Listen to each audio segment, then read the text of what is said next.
Sugar patients chapati రోటీ కాకుండా సంతృప్తిగా rice కూడా తినవచ్చు. Doctor rice, sugar free rice, doctor rice, diabetic rice, sugar పెన్సని బియ్యం, డాక్టర్ రైస్. సంతోషం. ఈ కార్యక్రమం చాలా రోజుల కిందే నడవాలి.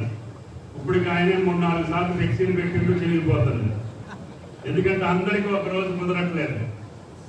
ఎవరి కార్యక్రమాలు వాళ్ళకు ఉండటం మూలాన ఆలస్యమైంది. అయినా చల్లపూట దాని పెద్దలు చెప్పినట్టుగా తొలకరి ఈ సంవత్సరం 15 రోజుల ముందుగానే పలకరించింది. ఇది రైతు శుభసూచకం. 70 సంవత్సరాల కాలంలో ఎప్పుడు కూడా మే నెలలో ఇంత వర్షాలు కురిసినటువంటి సందర్భం లేదు. కాబట్టి రైతుకు మంచి రోజులు వస్తున్నాయి.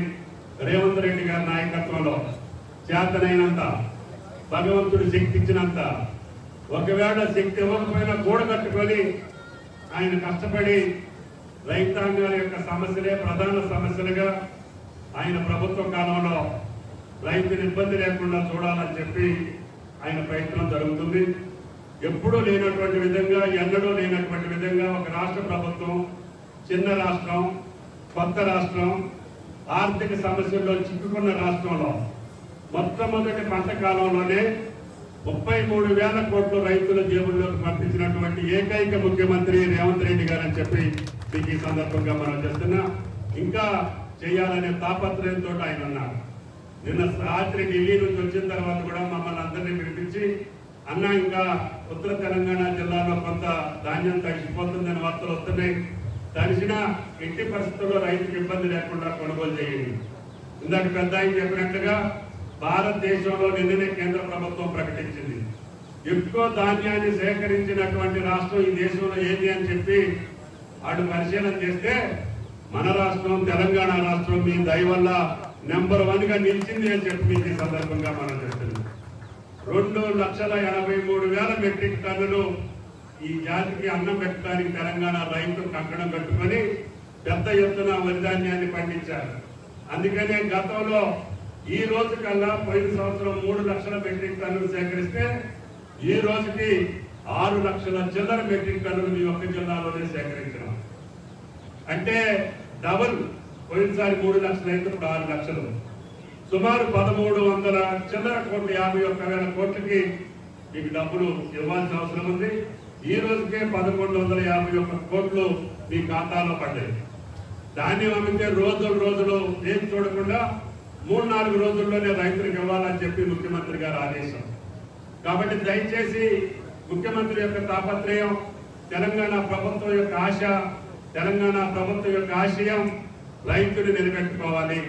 రైతు నిలబడితే మనకి రాష్ట్రం సుభిక్షంగా ఉంటుంది. రాష్ట్రం సుభిక్షంగా ఉంటే మిగతా కార్యక్రమాలు చేసుకునే అవకాశం వస్తుందని చెప్పి ఆయన రైతు విషయాల మీదనే ఎక్కువ ఫోకస్ చేస్తున్నారు. ఎప్పుడూ లేదు. ఒకే సంవత్సరం ఎప్పుడో మన్మోహన్ సింగ్ గారు ఉన్నప్పుడు రాజశేఖర రెడ్డి గారి ఆధ్వర్యంలో దేశం మొత్తానికి 70,000 కోట్లు మాత్రమే రుణమాఫీ జరిగింది భారతదేశానికి. కానీ రేవంత్ రెడ్డి గారు ముఖ్యమంత్రి అయ్యాక ఒకే సంవత్సరం మొదటి పంట కాలంలో 21,000 కోట్లు 2 లక్షలు ఉన్నటువంటి రైతాంగానికి రుణమాఫీ చేసినటువంటి ఘనత రేవంత్ రెడ్డి గారిది అని చెప్పి ఈ సందర్భంగా మనం చేస్తున్నాం. అందుకని ఆర్థిక పరమైన సమస్యలున్నా కొంచెం అటు ఇటు అయినా సరే రైతు భరోసా పెద్ద ఆయన నాకు ఎప్పుడు సహకరిస్తుంటారు. రైతు సమస్యలు వస్తే నా తరఫున ముఖ్యమంత్రి గారితో మాట్లాడగలిగేటటువంటి వ్యక్తి మన సుఖేందర్ రెడ్డి గారు అని చెప్పి కూడా మీకు ఈ సందర్భంగా మనం చేస్తున్నాం. మాకు చెప్పడమే కాకుండా ముఖ్యమంత్రి గారి దగ్గర అవకాశం ఉన్నప్పుడల్లా మీరు రైతు భరోసా త్వరలోనే నాటు కంటే ముందే వేయండి, రైతుకు ఉపయోగపడుతుంది. అదేవిధంగా ఎరువులు కానీ విత్తనాలు కానీ సకాలంలో తెప్పించుకొని రైతులు కాపాడాలి. ఆయన పండించినటువంటి పంటని మనం కొనుగోలు చేసి ఆయన నిలబెట్టాలి అని ప్రతిసారి మాకు ఫోన్లు చేసి చెప్తారు. అయినా సరే ముఖ్యమంత్రి గారితో కూడా నిన్న మొన్న కూడా ఆయన మాట్లాడారు. అందుకనే రాత్రి ముఖ్యమంత్రి గారు ఎట్టి పరిస్థితుల్లో మనం ఈ సంవత్సరం అనుకున్న సమయంలోనే రైతు భరోసా రైతుల ఖాతాల్లో వేస్తామని చెప్పి ముఖ్యమంత్రి గారు మాటిచ్చారు. తప్పకుండా మీరు నాటు పెట్టక ముందే మీ ఖాతాలో డబ్బులు వేపిస్తామని చెప్పి కూడా మీకు ఈ సందర్భంగా మనం చేస్తున్నాం. అదేవిధంగా అనేక సమస్యలు చెప్పారు. ఉత్తమ్ కుమార్ రెడ్డి గారు సివిల్ సప్లైస్ మంత్రిగా, నీటిపారుదల శాఖ మంత్రిగా పెద్ద ఎత్తున ధాన్యం కొనుగోలు చేసే అవకాశం వచ్చింది. కష్టపడి 8,350 పర్చేసింగ్ సెంటర్స్ తోటి ధాన్యం కొనుగోలు చేస్తున్నాం. రైతులు కూడా మీరు ఇంకా అడ్వాన్స్ గా మనం నాటు చేసుకోవాల్సిన అవసరం ఉంది. ఏ కాలంలో, వేసవి కాలంలో ఏ విత్తనం పెట్టాలి, వర్షాకాలంలో ఏ విత్తనం పెడితే బాగుంటుంది మీరు ఆలోచన చేసుకోవాలి. ఎందుకంటే వేసవి కాలంలో కొన్ని విత్తనాలు ముక్కైపోయి బిల్లులు కొన్ని ఇబ్బందులు పెడుతున్నాయి. దించుకోవడానికి ఎక్కువ ముక్క అవుతుంది, మీరు కొనుగోలు చేయమని చెప్పి కొంతమంది ఇబ్బంది పెడుతున్నారు. ట్రాన్స్పోర్ట్ లో సమస్యలు వస్తున్నాయి, అకాల వర్షాల వల్ల సమస్యలు వస్తున్నాయి. వీటన్నిటిని తట్టుకోగలిగేటటువంటి వ్యవసాయాలు కూడా మీరు ఎంచుకోవాలి. ఇప్పటికే నల్గొండ జిల్లాలో సుమారు 10,000 ఎకరాల ఆయిల్ ఫామ్ వేశారు. అతి త్వరలోనే మీ జిల్లాలో కూడా ఆయిల్ ఫామ్ ఫ్యాక్టరీ నిర్మాణం చేపిస్తామని చెప్పి కూడా మీకు ఈ సందర్భంగా మనం చెప్తున్నాం. ఇటువంటి అకాల వర్షాలకు కానీ, అదేవిధంగా కీటకాలకు కానీ, రోగాలకు కానీ దూరంగా ఉండే పంట, నెలకి 2 సార్లు మీ ఖాతాలోకి డబ్బులు వచ్చే పంట ఆయిల్ ఫామ్. సుఖేందర్ రెడ్డి గారు కూడా వేశారు, రేపు కూడా వేస్తున్నారు. కానీ కాబట్టి ప్రజాప్రతినిధులు వేస్తే రైతులకు ధైర్యం వస్తుంది. నేను కూడా 40 సంవత్సరాల క్రితం మొక్క పెట్టాలంటే ఆంధ్ర ప్రాంతంలో వేసిన రైతులు పంట వచ్చిన తర్వాత, పూజ్యులు ఎన్టీ రామారావు గారు పెట్టిన మొక్క కాసిన తర్వాత నేను తోట వేసుకునే అవకాశం వచ్చింది. అందుకని నేను 40 సంవత్సరాలుగా ఆ వ్యవసాయం మీదనే నా రాజకీయ పరమైనటువంటి కార్యక్రమానికి ఉపయోగపడకపోయినా నన్ను స్థిరంగా నిలబెట్టగలిగినటువంటి వ్యవసాయం ఆయిల్ ఫామ్ వ్యవసాయం అని చెప్పి కూడా ఈ సందర్భంగా మనం చేస్తుంది. ఇంకా కొత్త కొత్త పంటలు వచ్చినాయి. తక్కువ నీటితో పండేటటువంటి పంటలు మీరు ఎంచుకోవాలి. హార్టికల్చర్ పంటలకు మీరు వెళ్ళాలి. మెకడమీ అని చెప్పి పక్కన కర్ణాటక రాష్ట్రం వాళ్ళు పండిస్తున్నారు. అది కిలో 4,000 రూపాయలు. హైదరాబాద్ లో ఉన్నోడు కొనుక్కొని తింటున్నారు. కేజీ 4,000 అంటారు. అది మన దగ్గర బ్రహ్మాండంగా పండే అవకాశం ఉంది. జాజి, అది కూడా విపరీతమైనటువంటి డిమాండ్ ఉంది. అదేవిధంగా ఒక్క, దానికి కూడా నీళ్ళు అవసరం లేదు. 100 సంవత్సరాలు ఆ పంట ఉంటుంది. పామాయిల్ 40 సంవత్సరాలు ఉంటుంది. నా మొదటి తోట వేసి ఇప్పుడు 40 సంవత్సరాలు.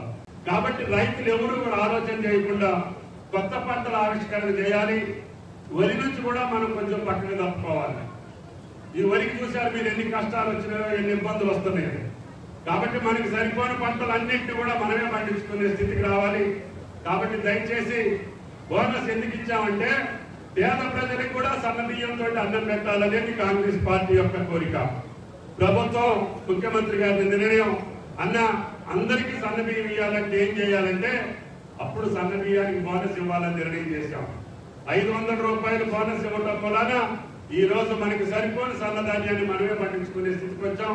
ఇప్పుడు పక్క దేశాలు కూడా మన బియ్యం కోసం తాతాలు ఆడుతున్నాయి. మొన్ననే ఫిలిప్పీన్స్ కి సప్లై చేశాం. ఇంకా వేరే దేశాలు కూడా మన బియ్యం కోసం బాధలు తీరున్నారు. అందుకని మీ పంటలు సక్రమంగా పండాలంటే పురుగు మందులు తగ్గియాలి.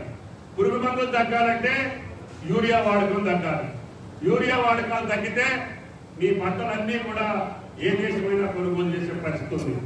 మనకు ఉంటే ఒకటి ఆటంకం ఉంది. ఇప్పుడు మన పంటలకి పురుగు మందుల అవశేషాలు ఎక్కువ ఉంటున్నాయి కాబట్టి ఏ దేశం కూడా మన పంటలు పంటలేదు.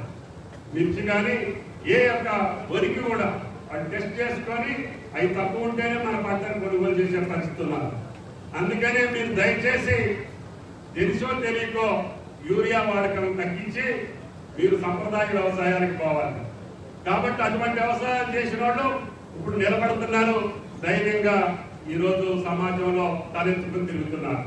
కాబట్టి వ్యవసాయాన్ని పంటకు చేయాలనే కోరికతోటి ముఖ్యమంత్రి, తెలంగాణ ప్రభుత్వం చేసే కృషికి మీరు కూడా సహకరించండి. తప్పకుండా ఈ మార్కెట్లన్నీ కూడా కొన్ని ఫంక్షనింగ్ లో ఇబ్బందులు ఉన్నాయి. చైర్మన్ గారు చెప్పారు, ఎమ్మెల్యే గారు చెప్పిన ప్రపోజల్ ఆ గ్రామాలు ఇందులో చేర్చడం కానీ, అదేవిధంగా నార్కెట్పల్లికి సంబంధించిన కొత్త మార్కెట్ కి శాంక్షన్ తప్పకుండా ఎమ్మెల్యే గారి ప్రపోజల్ తోటి చేపిస్తానని చెప్పి కూడా ఈ సందర్భంగా మనం చెప్తున్నాం. ఇండియా పాకిస్తాన్ ఉద్రిక్తతలపై లేటెస్ట్ అప్డేట్స్ కోసం డౌన్లోడ్ చేసుకోండి RTV లైవ్ యాప్.